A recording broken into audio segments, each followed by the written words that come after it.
question, on peut faire passer le... Vous pouvez parler fort parce que... Oui, bonsoir. Il y a une chose que j'ai pas bien... Il n'y a qu'une chose. Les gens voient une galaxie à l'endroit où il y a eu l'explosion. Oui. Et qu'on connaisse que cette galaxie n'existait pas avant. Ah non, la galaxie, elle était déjà là avant, simplement, il y a tellement de galaxies dans l'univers qu'on n'a pas un catalogue qui nous donne toutes les galaxies dans l'univers, et en particulier les très distantes. On connaît bien la carte des galaxies pas trop loin de nous, donc si vous regardez dans un rayon de 100 mégaparsecs autour de nous, le mégaparsec c'est l'unité de distance pour ça, parce que c'est en gros la distance entre deux galaxies. Dans 100 mégaparsecs autour de nous, on connaît à peu près toutes les galaxies, mais là on parle de galaxies qui sont plutôt au gigaparsec, donc milliards de parsecs, et là on ne les connaît pas toutes. C'est d'ailleurs un des intérêts de ce gamma, c'est aussi un moyen d'identifier une population très lointaine de galaxies, et ensuite de les étudier. D'accord, et il se peut que cette fraction ait un rapport avec le cœur de cette galaxie. Alors justement, quand on regarde les galaxies autour de nous, on s'aperçoit que les étoiles, elles se forment plutôt dans le centre des galaxies, là où il y a les régions les plus denses, et effectivement quand on regarde les sursauts gamma, la catégorie associée aux explosions d'étoiles, on les trouve plutôt dans les régions centrales, c'est un des arguments pour renforcer cette association. Par contre, dans le cas des sursauts qui seraient associés à la coalescence, eh bien, du fait qu'il faut beaucoup de temps avant la coalescence, comme ces systèmes ont par ailleurs une certaine vitesse, eh bien, même s'ils ont été formés dans le centre de la galaxie, ils peuvent migrer dans la galaxie, et même dans certains cas, on les observe à l'extérieur de la galaxie. Le système s'est échappé de la galaxie. Donc, la réponse est oui pour certains et non pour d'autres.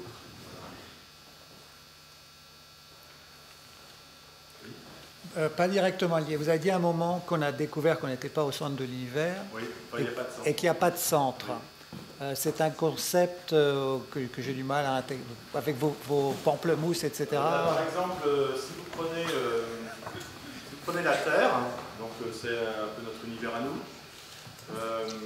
la Terre, vous pouvez la voir comme un univers fini, courbe, sans bord. Puisque vous pouvez marcher indéfiniment à la surface de la Terre sans jamais rencontrer un bord, c'est un colon. Et par contre, c'est fini parce que vous pouvez mesurer la surface. Si vous vous transportez, vous avez votre petit mètre carré avec vous, et puis vous pavez la Terre, au bout d'un moment, vous saurez combien il y a de mètres carrés sur Terre. Vous savez que c'est un espace fini. Il n'y a pas de bord, il n'y a pas de centre. Vous pouvez pas, si vous faites cette expérience-là, vous ne pouvez pas dire qu'il y a un endroit privilégié sur la surface de la Terre que j'appellerais le centre, d'accord ? Bon, après, on peut compliquer les choses parce qu'en fait, il y a quand même un axe privilégié du fait que la Terre tourne, mais faisons comme si la Terre ne tournait pas. Voilà.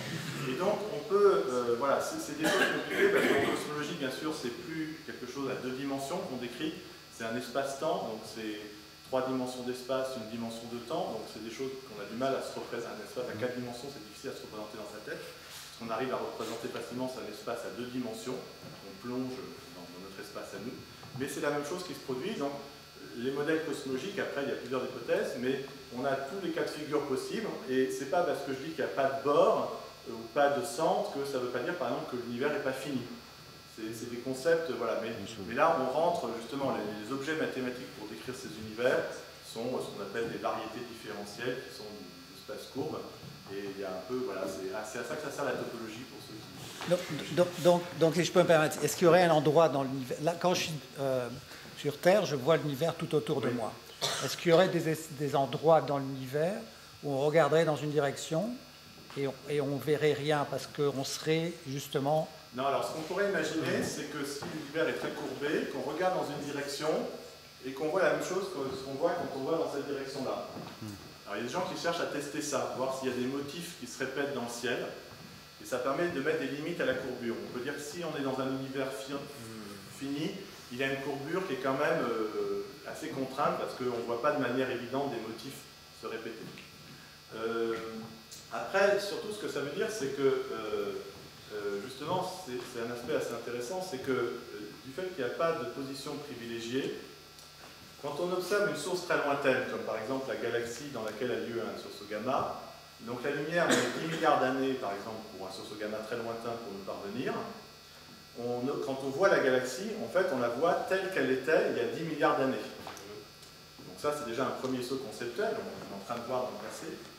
Mais le second saut conceptuel, qui est peut-être encore plus puissant, c'est de dire l'endroit où est la galaxie n'est pas différent d'une autre, et donc en regardant comment était l'univers à cet endroit-là il y a 10 milliards d'années, on regarde comment était l'univers là où on est il y a 10 milliards d'années.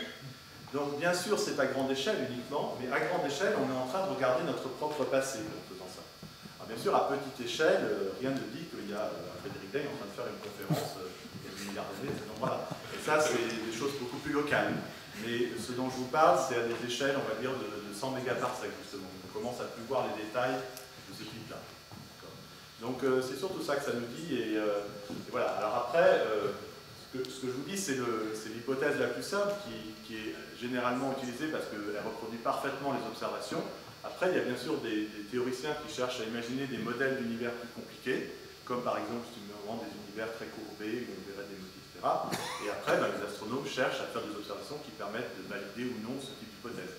Pour l'instant, il semble que l'hypothèse la plus simple est bien. Donc cette hypothèse, c'est des théories de topologie, il n'y a pas un emplacement particulier. Oui. J'ai une question plus pratique. Oui. Vous avez dit à un moment donné que quand on observait les rayons gamma, par Internet, c'était envoyé à tous les labos. Oui, tout à fait. Quel est le niveau de coopération entre les labos? Alors, la recherche est très en avance sur le reste de l'humanité en termes de coopération internationale. Et bien sûr, nous sommes des purs esprits qui ne nous intéressons qu'au progrès de l'humanité et à l'accroissement de ses connaissances. Bon, ça, c'est une vision bien sûr très idéalisée. Mais en pratique quand même, hein, par exemple, au pire de la guerre froide, il y avait des projets de coopération spatiaux entre différents pays qui n'étaient pas dans le même bloc. Hein. Et donc, concrètement, l'idée, c'est que, effectivement, tous les résultats sont publiés et donc il y a une grande coopération. En pratique, il y a quand même une énorme concurrence entre les équipes et donc tout est dans le choix du moment où on publie. Alors, donc voilà, c'est un modèle coopératif concurrentiel. C'est assez stimulant et ça marche bien. Et c'est un peu comme en classe prépa. À la fois, il y a une petite concurrence entre élèves dans la classe, mais c'est surtout hoche vis-à-vis du reste du monde. Et alors, l'idée après, c'est que dans ce cas précis, très vite, les scientifiques se sont dit que là, pour le coup, il fallait être coopératif. Parce que si on ne donne pas la position immédiate, comme en quelques heures, la source disparaît, voilà. Et donc là, clairement, les gens qui font des satellites pour détecter les sources gamma dans l'espace, et bien très rapidement, ils ont pris comme politique de diffuser l'information de la position le plus vite possible, pour stimuler cette recherche. Après, il y a d'autres informations qui ne donnent pas immédiatement, comme par exemple le spectre de la lumière du sursaut gamma, qui est une information plus riche, et qui n'est pas forcément fondamentale pour stimuler le suivi. Mais si vous imaginez, en fait, c'est une chaîne instrumentale tout à fait fascinante, hein, donc vous avez un satellite dans l'espace qui détecte le sursaut gamma. Dans la technique moderne maintenant, avec le masque codé, l'ordinateur de bord, en quelques secondes, détermine sa position. Cette position est transmise via un énorme satellite de télécommunication type TDRSS, qui ensuite est diffusée sur Terre, et en quelques secondes, via le réseau Internet, l'ensemble des observatoires, donc il ne se produit que quelques secondes, et l'ensemble des observatoires à la position. À partir de là, il va y avoir une première réaction rapide maintenant via des petits télescopes robotiques comme celui-là. Ils sont à peine des télescopes, dans l'astronome c'est presque un télescope amateur, c'est des machins qui font 30-40 cm de diamètre. Bon amateur, hein, l'amateur c'est plutôt le club d'astronomie amateur un peu riche, mais quand même, par rapport au VLT qui fait 8,30 m de diamètre, c'est pas grand-chose, mais qui est très mobile, et donc de nouveau en quelques secondes, le petit télescope pointe dans la bonne direction. Il détecte la source. De nouveau, traitement automatisé. Il raffine la position. Il la retransmet via le réseau Internet. Cette fois, les grands observatoires se disent « Ah, ça commence à être précis ». Et à ce moment-là, on a maintenant un mode automatique au VLT, donc ce très grand télescope au Chili. Et en un quart d'heure, parce que là quand même, en un quart d'heure, le télescope peut se repointer et observer la source. Et donc, il ne s'est produit qu'un quart d'heure entre la détection dans l'espace et le grand télescope au Chili qui se repointe. Alors ça ne marche pas à tous les coups, hein, mais on espère un jour que ça soit suffisamment fiable pour marcher sur un très grand nombre de sursauts gamma, et c'est là que toute l'exploitation des sursauts gamma pour la cosmologie pourra vraiment commencer. Parce qu'il faut vraiment un suivi très rapide pour pouvoir faire un spectre au moment où la source est très brillante. Sinon on n'a pas assez de signal sur bruit pour faire des mesures précises. Mais technologiquement c'est un vrai défi. Oui. Vous avez mentionné l'analyse de la répartition des éléments chimiques dans l'univers. Tout à fait. Est-ce que cette recherche qui progresse apporte ou peut apporter plutôt plus tard quelque chose sur cette question que nous nous posons tous? La vie existe-t-elle dans d'autres étoiles, dans d'autres planètes? Alors ça c'est bien sûr une question fascinante. Hein. Je peux vous dire où on en est. Bon, il y a une équation célèbre, l'équation de Drake, qui donne la probabilité qu'il y ait une vie intelligente ailleurs dans l'univers. Quand elle a été formulée, c'est un produit de 10 probabilités qui chacune sont entre 0 et 1. Et pour aucune de ces probabilités, on savait si on était plutôt à 0 ou à 1. Et donc on pouvait avoir n'importe quel résultat entre 0 et 1. Le premier terme dans cette équation, c'est la probabilité qu'il y ait une planète de type rocheuse autour d'une étoile. Et bien là, il y a eu d'énormes progrès en, on va dire, une quinzaine d'années. On connaît maintenant plus de 3000 exoplanètes, donc des planètes autour d'autres étoiles. Et parmi celles-ci, on est en train de, c'est les plus difficiles à détecter, mais on est en train de détecter des planètes rocheuses. Et on est en train de tendre vers une situation où on pourra dire que très vraisemblablement, il y a au moins une planète par étoile dans la galaxie. Et donc on a un premier terme. Bien sûr, une planète rocheuse, c'est bien pour développer la vie, mais ce n'est pas encore suffisant. Donc l'étape d'après, elle est un peu liée à votre question. Ça va être de se donner les moyens d'avoir une signature de la composition chimique de l'atmosphère de ces planètes. Alors c'est très difficile à faire, parce que pour l'instant ces planètes, on ne les observe pas directement. Elles sont beaucoup moins lumineuses que leur étoile. Donc en fait, ce qu'on observe, il y a deux méthodes principales.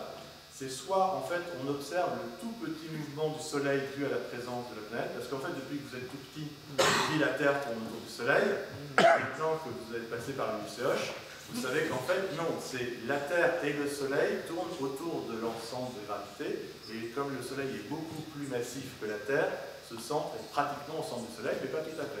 Donc le Soleil fait un tout petit mouvement, et un astronome qui serait sur Alpha du Centaure et qui observerait le mouvement du Soleil pourrait dire combien il y a de planètes autour, même s'il ne les voit pas, uniquement avec les lois du mouvement. Donc ça, c'est la première méthode.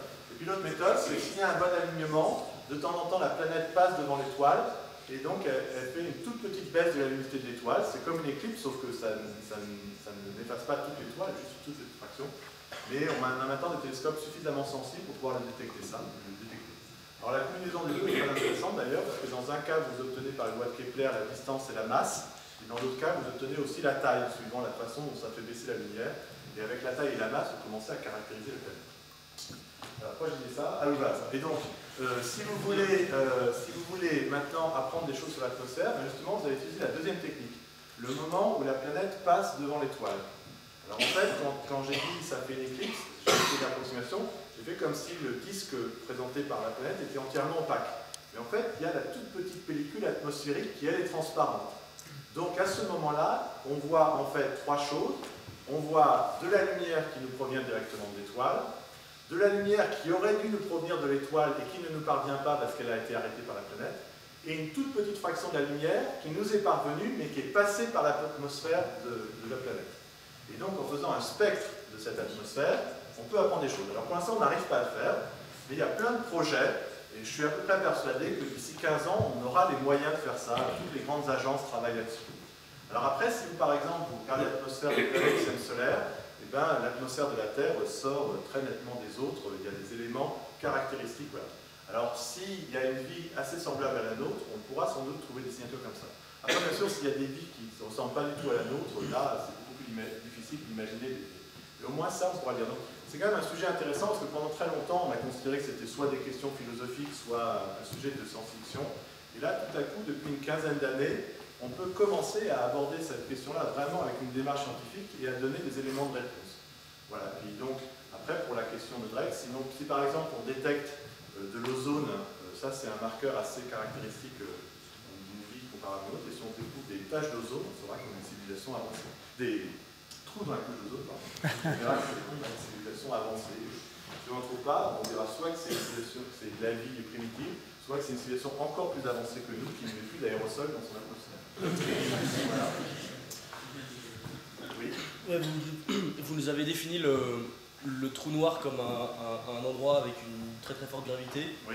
Et après, vous avez dit qu'il y avait des trucs qui en échappaient. Oui, alors, donc, non. C'est-à-dire qu'il y a deux régions. Donc, si par exemple le trou noir est là où je suis, il y a autour de moi une région qu'on appelle l'horizon. Si je suis à l'intérieur de l'horizon, en fait, ce n'est pas une situation très enviable. D'une part, si j'émets de la lumière, elle ne vous parviendra jamais, parce que la lumière va être très courbée par le champ de gravité du trou noir et va retomber dans le trou noir. Et en plus, on peut montrer que l'horizon est aussi une limite statique, c'est-à-dire que je ne peux pas être là tranquillement à émettre de la lumière. En fait, je suis en train de tomber dans le trou noir et je vais finir dans le trou noir. Par contre, si je suis juste à l'extérieur de l'horizon, vous allez voir ma lumière très décalée vers le rouge à cause du champ gravitationnel, mais vous allez continuer à me détecter. Donc c'est vraiment une limite. Et si par contre vous êtes à l'extérieur de l'horizon et que vous tombez vers le trou noir, vous n'allez rien sentir de particulier au moment où vous franchissez l'horizon. C'est juste l'observateur qui est à l'infini qui tout d'un coup ne vous voit plus parce que la lumière que vous émettez ne lui parvient plus. Donc il y a vraiment une frontière, voilà. La limite c'est est-ce que je peux envoyer de la lumière à l'infini? C'est ça la frontière. D'ailleurs assez compliqué parce qu'en physique, ça c'est un point de vue théoricien, mais si vous y réfléchissez, la plupart des définitions, des quantités qu'on vous donne en physique sont des définitions locales. Alors que pour un trou noir, la définition c'est je ne peux pas envoyer de la lumière à l'infini. Ce qui veut dire que pour pouvoir définir un trou noir, vous intégriez les équations du mouvement de la lumière dans le futur sur un temps infini. Donc en fait, vous avez besoin de connaître la totalité de l'espace-temps, c'est-à-dire l'espace-temps un instant et dans le futur, pour pouvoir dire que vous avez un trou noir. Donc il y a en termes de définition, c'est des objets assez particuliers. Bon, après, l'astrophysicien utilise assez rapidement une définition plus pratique, parce qu'il ne peut pas en permanence essayer d'imaginer ce qui se passe dans le futur.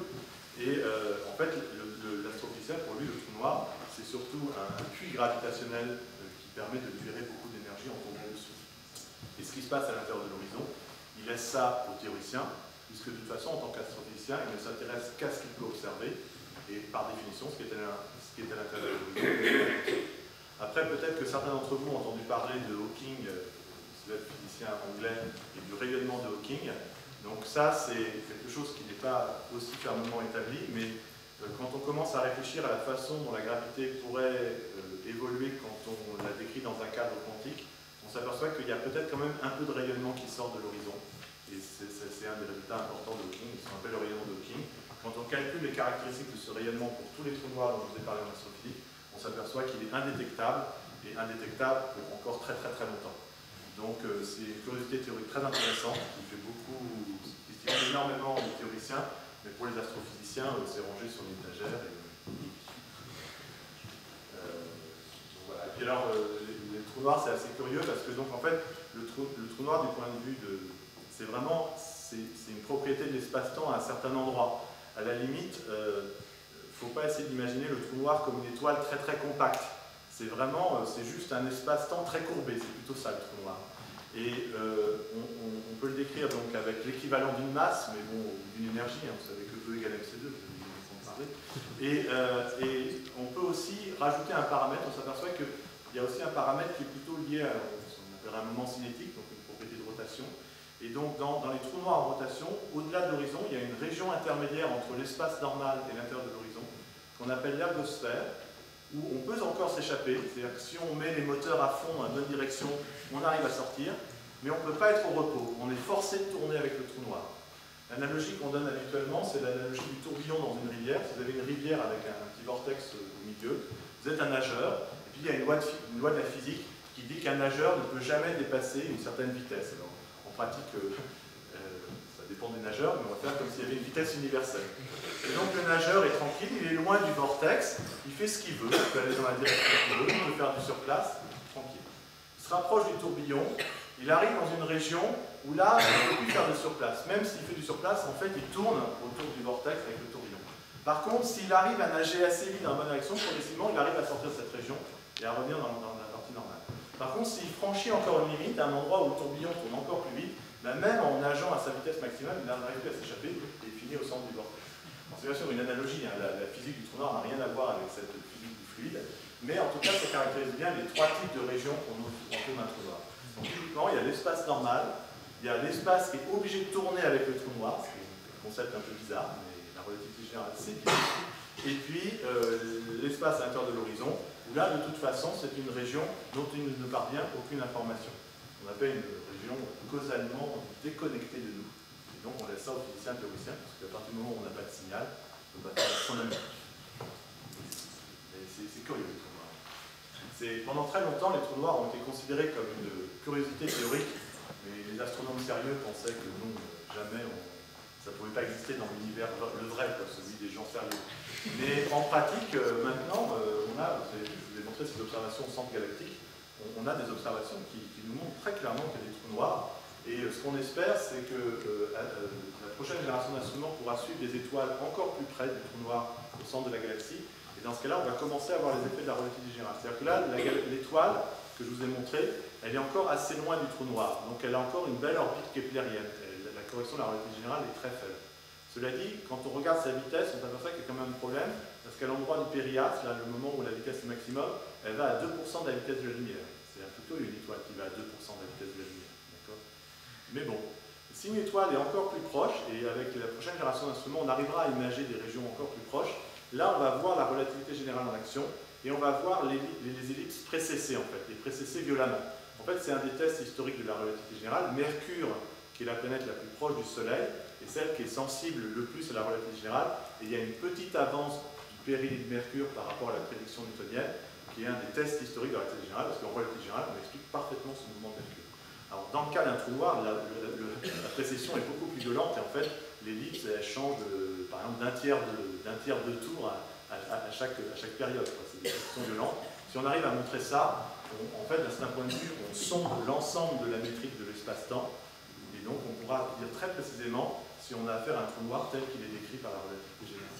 Donc là aussi, c'est encore un sujet où, sur une échelle de 10 années, on peut passer d'une situation où, en gros, les trous noirs, malgré leur caractère exotique, c'est l'hypothèse la plus raisonnable pour expliquer un grand nombre de phénomènes dans l'univers, à je prouve par des observations que c'est vraiment un trou noir tel que le décrit la relativité générale qui est là. Ce sera une étape extrêmement intéressante. Merci.